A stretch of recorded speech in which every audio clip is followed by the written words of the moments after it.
What's up, gamers, and you're here today to learn how to build the best rat in Zenless Zone 0. That's right, that hoe from Bangboos is even still cheeked up when she's walking slow. Jane Doe, baby! So like I mentioned before, gamers, we're going to be going over how she actually works, what the best builds for her are, what are the best teams in Bangboos that she works with, and everything like that. And if you enjoyed that sussy little intro, gamers, go ahead and hit that subscribe button now so you can see more sus content on the channel. Anyways, gamers, let's go ahead now and talk about a kit breakdown for Miss Jane Doe with the cheeked up. I don't even know what to say. I'm at a loss of words, honestly. Alright, guys, so let's go ahead and start off with the main focal point of her kit right now, her core passive, because it completely relies on you proccing off the physical anomaly on the enemy, which is Assault. Whenever you proc this ability off, it's going to be flinching the enemy for 5 seconds, which is very nice. They don't get to attack you in that time period. Very nice time. No dodge for you. Yippee. It's great for mobile players, right? But the main thing this actually does, guys, is whenever you proc that Assault, it actually has a chance to crit. And you might say, well, she's an Anomaly character. Why do you need crit? That doesn't make any sense. And if you're reading what's highlighted on the screen right now, you actually don't need to build any crit rate into her kit. This is going to scale completely off of her Anomaly proficiency. So after you reach a certain amount of Anomaly proficiency, 420 to be exact,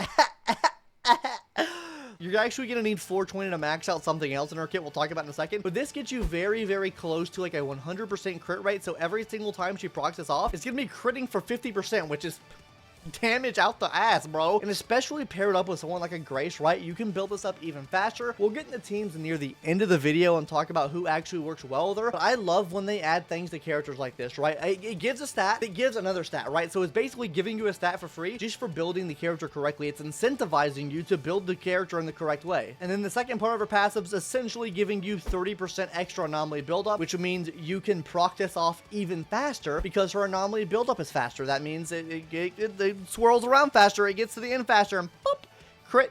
Easy clap. But with the core passive out of the way, let's go ahead and talk about the rest of the kit now, because everything is literally going to be feeding into this core passive. Starting off with the basic attack first, which is one of the most important things. This is the thing that you're using the most of, right? And probably one of the most essential things you should be leveling up with your kit. Because whenever you're using your basic attack, guys, it's going to be charging this meter up right here. Whenever this meter reaches the end, it's going to activate passion mode for you. After you reach passion mode, guys, your damage is going to be increased. You have a new dash. You're going to be doing a different chain of attack, and this bar will be consumed as you use attacks. And then on top of this, guys, whenever you use a skill as well, it'll also be consuming some of this meter. But if you notice, whenever you enter the state, there is a flashing icon. You need to wait to use this. Wait until you're almost near the end of your bar, because what this does, whenever you hold your attack button down, she'll do a spin attack and actually gain some more meter, so you're staying in this state for longer. So you'll be doing more damage while doing this anyways, because you're in the passion state. And then on top of that, guys, you're getting more meter back to do more of your other attacks to do bigger amounts of damage. So this is the main thing you're aiming for with her kit, right? Anomaly buildup and getting into this passion mode to do more anomaly buildup on the enemy, because you're going to be proccing physical anomaly more often, and then on top of that, you're just doing more damage in general. And this is also where that anomaly proficiency comes into play out here. If you have 420 anomaly proficiency, guys, you will literally be able to max her attack boost out you get from this, right? Because for every point of anomaly proficiency you get after 120, she'll be gaining 2 attacks. So at 420, she'll be gaining the maximum amount she can get at 600 extra attacks. So you want to make sure you're staying in this form as often as you can. The best way I can relate this to is like Jingle You from Honkai Star Rail, right? You always want to be staying in her transcended state at all times to do the most damage possible. That's the same exact way here. You want to make sure you're in this state as long as possible, which is why it's nice to actually hold off on using that charge attack until near the end, and then you can pop that off and get more in that chain. Now, as far as her special attack goes, it's really nothing to write home about. It's literally you just get extra damage from using it in this state. Normally near the end of your combos, you'll hit a special attack here, or whenever you get it, you'll just activate a special attack. The only time you realistically want to use this is whenever you're in this mode as well, so you're getting the additional damage out. So just save it up until you get to the point where you're in this mode, and then pop it off from there. And then finally, the chain attack, which is arguably one of the most important things with her kit as well, is whenever she enters the shield from a chain attack, or you use the ultimate on her, it'll be completely charging that passion meter, so using the skill will enter her into her passion mode, which increases the damage you're able to do. And then bada bing, bada boom, you're just absolutely destroying the enemy. So if you're using her on a team with Shingi, say she breaks the shield, oh, now she swaps in,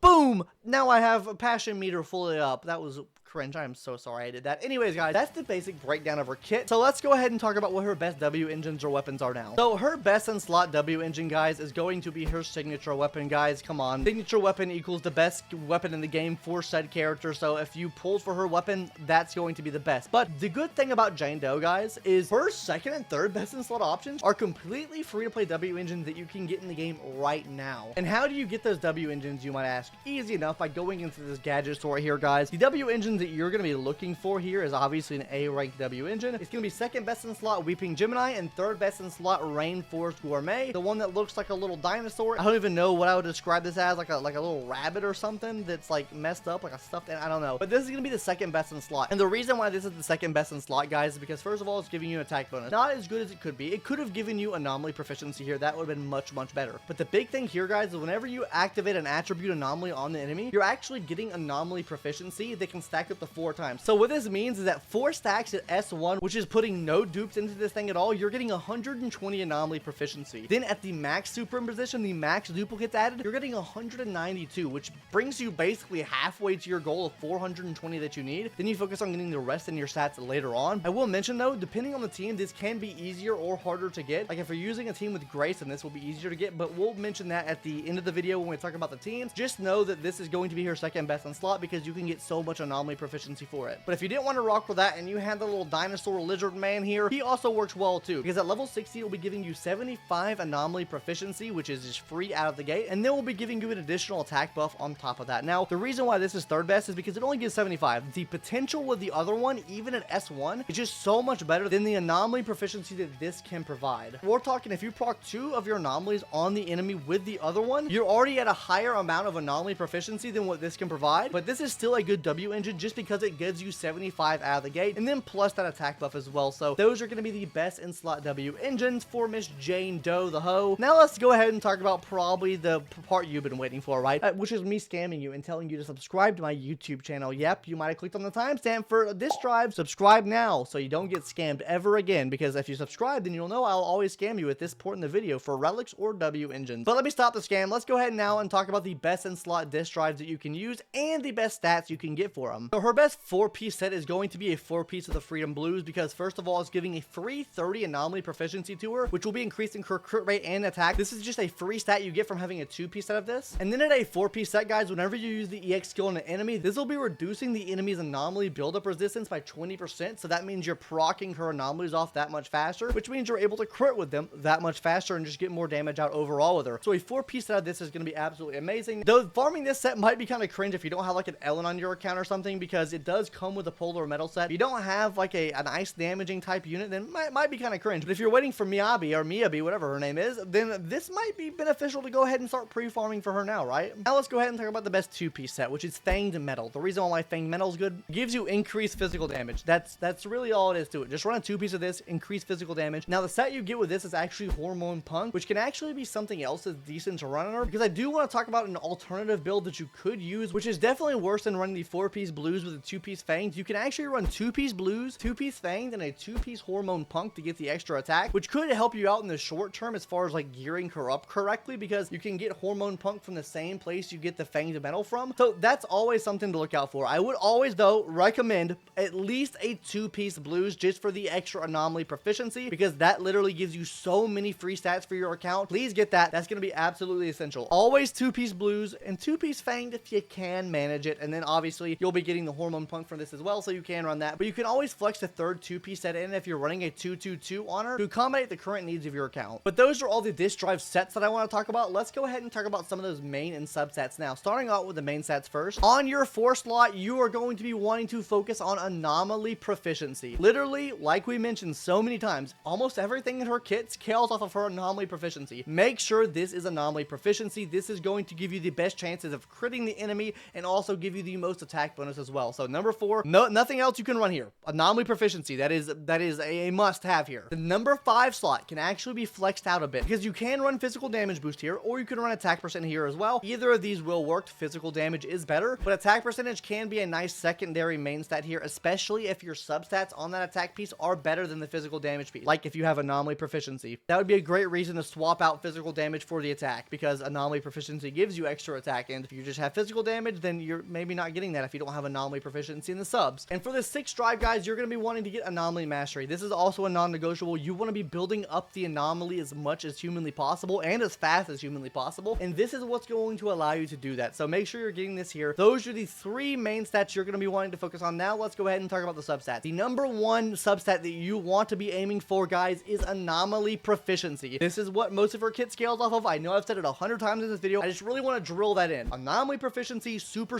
important. The most important stat. You should be aiming for anomaly proficiency on every single one of your pieces, regardless of any other stats that you get, until you reach 420. If you've reached 420, then you can focus on other stats. But make sure you're at 420 of this before you actually do that. Now, the other stats you can run: attack percentage, attack, pin ratio.